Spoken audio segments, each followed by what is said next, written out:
నేను వాడిని చంపేస్తాను ఖచ్చితంగా.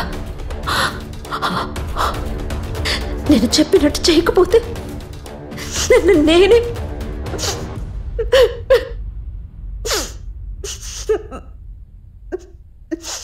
నాకెవరి సహాయం అక్కర్లేదు. నేను ఒంటరిదాన్ని అని నాకు తెలుసు. నేనే ఏదో ఒకటి చేస్తాను. స్నేహ, నువ్వెందుకు భయపడకు, నేను నీతోనే ఉన్నాను కదా.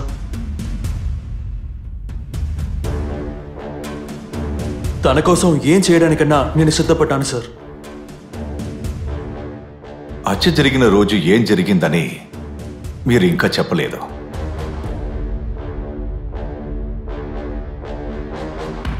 నేను స్నేహ ప్లాన్ చేసి రూబిన్ని హత్య చేయడానికి ఎదురు చూస్తున్నాము. అతను ఎప్పట్లాగే పని ముగించుకున్నాక ఫ్లాట్కి వచ్చాడు. తను లోపలికి వస్తున్నప్పుడు అతను కంట పడకుండా నేను లోపలికి వెళ్ళి దాక్కున్నాను.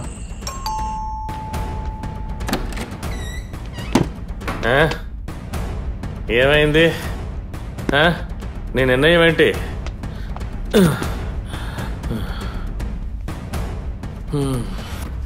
ఏంటి సమాధానం చెప్పు. నేను చెప్పాను కదా నేను చెయ్యనని. ఇలా ప్రతిసారి చెప్పడం నాకు చాలా చిరాగ్గా ఉంది. ఇక్కడ ఏమైనా ఐపీఎల్ జరుగుతుందా? వచ్చాడు పెద్ద పోటుగాడు.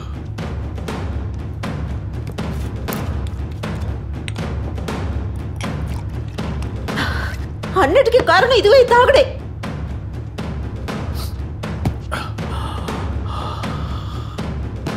రేపు నువ్వు జీవంతో ఉంటావని మాటిచ్చాను. అప్పు తీర్చడానికి భార్యని పంపిస్తున్నావే, నీకు సిగ్గు కాలేదు? లేదే, నాకు సిగ్గు లేదు. ఇంతకాలం నాతో కాపురం చేసేవే అర్థం కాలేదా? అంత ముఖ్యమైతే నీ ప్రేయస్ ఉంది కదా, తీసుకువెళ్ళి దాన్ని తాకట్టు పెట్టు. ఏం వాగుతున్నావు నువ్వు? నిన్ను నీకు వాళ్ళ గురించి చెప్తే పొడుచుకుని వస్తుందా? భార్య అంటే నీకు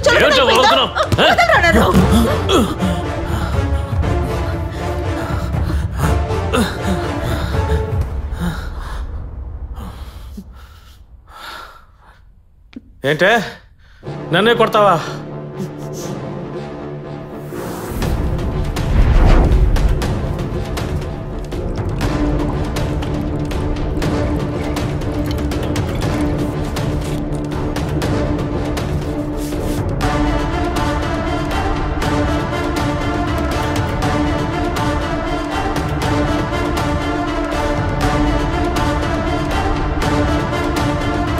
అతను మత్తులో ఉన్నాడని తెలుసుకొని మా ఇద్దరి ప్లాన్ ప్రకారం నేను కార్ తీయడానికని బయటికి వెళ్ళాను.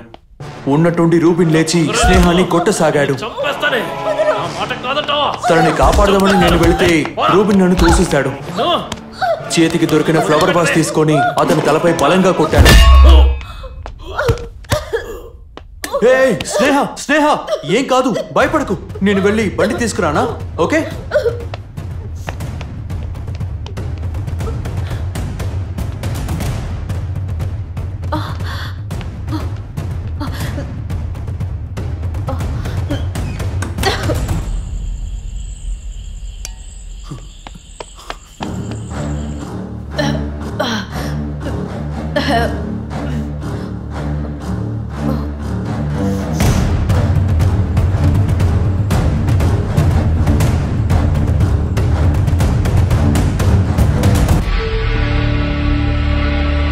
నేను కిందకి వెళ్ళి కార్ పార్క్ చేసి తిరిగి వస్తున్నప్పుడు ఇక ఏ సౌండ్ రాకూడదు, నా గురించి తెలుసు కదా.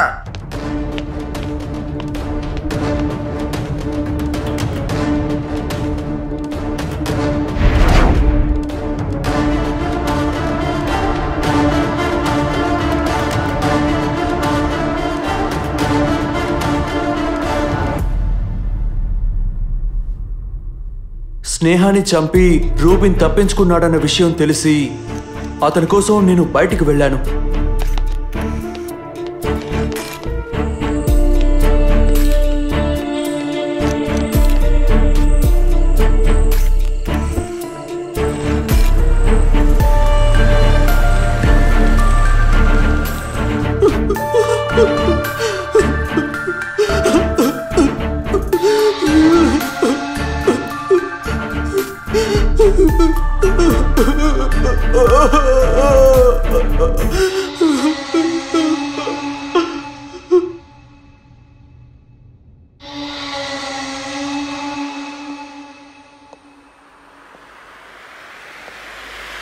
నేను స్నేహ ఇద్దరం ప్లాన్ వేసి రూబిన్ని చంపడానికి ఎదురు చూస్తున్నాం. స్నేహ హత్యకు గురైన 30 నుంచి 50 నిమిషాల తర్వాతే రోబన్ హత్యకు గురయ్యాడు. ఇక్కడ ఏమైనా ఐపీఎల్ జరుగుతుందో?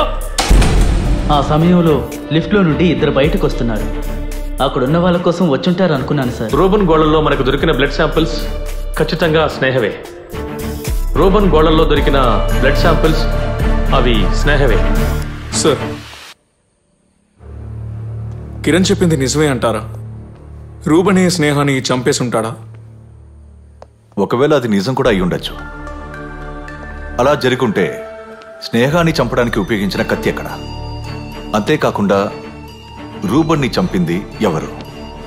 మరైతే అసలు ఆ హత్య ఎవరు చేసుంటారని మీకు అనిపిస్తోంది సార్?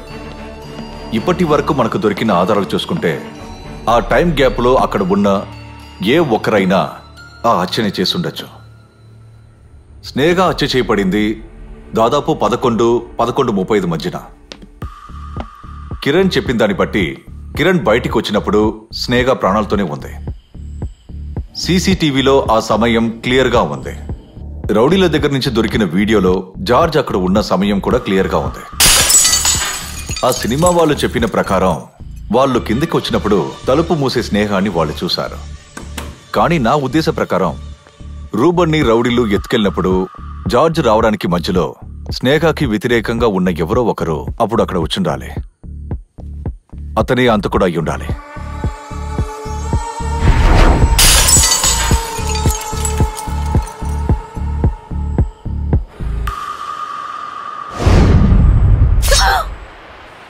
ఇంతవరకు మన సస్పెక్ట్లో లేని 4వ వ్యక్తి.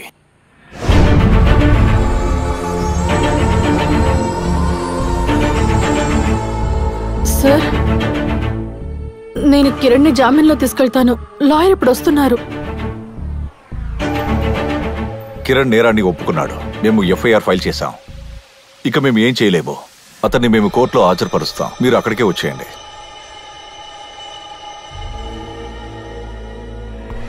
సార్, నేను ఒక విషయం చెప్పాలి.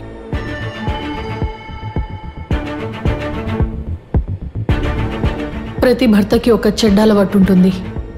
తన ఎక్స్ గర్ల్ ఫ్రెండ్తో తన్ని పోలుస్తుంటారు. కిరణ్కి కూడా అలవాటు బాగా ఉంది.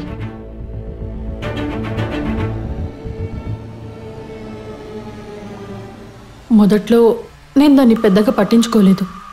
రాను రాను స్నేహ అన్న పేరు వింటేనే నాకు ఇరిటేషన్ వచ్చేది. ఎప్పుడు చూసినా కిరణ్కి తనంటేనే ఎక్కువ ఇష్టం ఉండేది.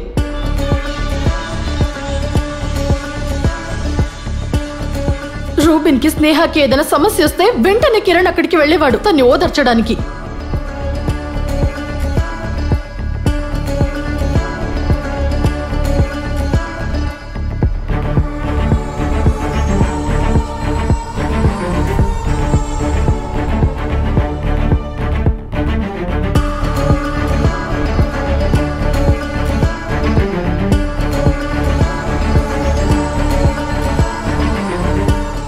అతను నన్ను కాదని స్నేహతో సన్నిహితంగా ఉన్నప్పుడు నన్నేం చేయమంటారు? తను చంపాలి కదా. ఆ రోజు నిర్ణయించుకున్నాను. సరైన సమయం కోసమే నేను ఎదురు చూసేదాన్ని.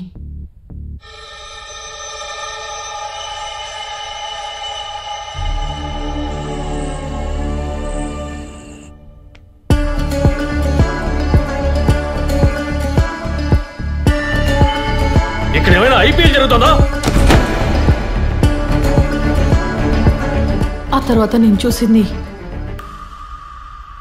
కిరణ్ అక్కడి నుండి బయటికి పారిపోవడం. అప్పుడు ఆ రోజు అక్కడ జరిగిన గొడవలో రూబిన్ వాళ్ళని చూడకూడని పరిస్థితులు చూశాడని నాకు అర్థమైంది. ఈ సమయం కోసమే నేను ఎదురు చూశాను. ఈలోపు బయట నుంచి 2 వ్యక్తులు వచ్చి రూబిన్ని వాళ్ళు ఎత్తుకుపోవడం నేను చూశాను. అక్కడ ఏం జరిగిందో నాకు అర్థం కాలేదు. స్నేహ ఫ్లాట్లో ఒంటరిగా ఉందని నాకు అర్థమైంది. అండ్ ఐ న్యూ ఇదే సరైన ఛాన్స్.